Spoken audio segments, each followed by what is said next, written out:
Au collège CP Inzat Ladam, le professeur SVT est en train d'expliquer que plusieurs espèces ont disparu pour toujours. D'autres sont de plus en plus menacées, ce qui entraîne une réduction de biodiversité et une accentuation de déséquilibre des habitats naturels.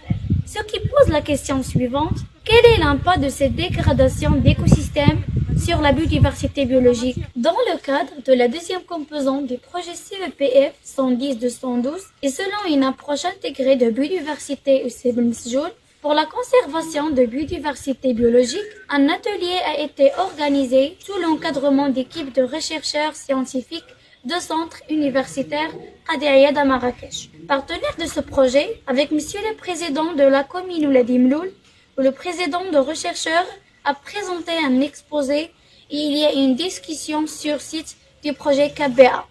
En effet, la recherche scientifique, les espèces déclenchement du KBA validées en Afrique du Nord pour le bassin Sebnsu.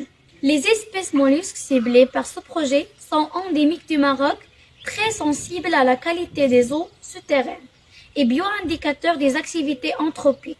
C'est l'objectif principal de ce projet qui se base sur le plan hydrique, d'où l'idée de construire un marginal de 1 mètre et une couvercle de 1,5 de diamètre pour conserver la faune aquatique et les espèces endémiques qui se trouvent dans les nappes phréatiques, qui sont menacées par les activités anthropiques, fumées et cadavres d'animaux.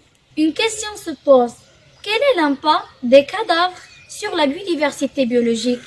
Pour répondre à cette question, on est allé au Ledzred, où il y a une cimetière des cadavres qui a un rôle très important dans la biodiversité biologique cachée. L'inconscience des problèmes sanitaires et esthétiques de la région, on est dans l'obligation d'enterrer ces cadavres pour éviter toute pollution. C'est pour cela ils sont passés aux ateliers des techniques d'échantillonnage de la biodiversité de bassin Sebnsu, animés par les doctorants du Muséum d'histoire naturelle de Marrakech. Technique pour l'étude des espèces végétaux, technique d'entomologie, on utilise des pièges pour attraper des papillons, technique pour attraper des reptiles, des lézards, des amphibiens, technique d'attraper les papillons nocturnes et de jour qui ont un rôle très important dans la pollinisation. Pour conserver la biodiversité biologique dans ce bassin, soyons conscients et convaincus de l'usage de notre patrimoine naturel et œuvrons pour conserver cette biodiversité.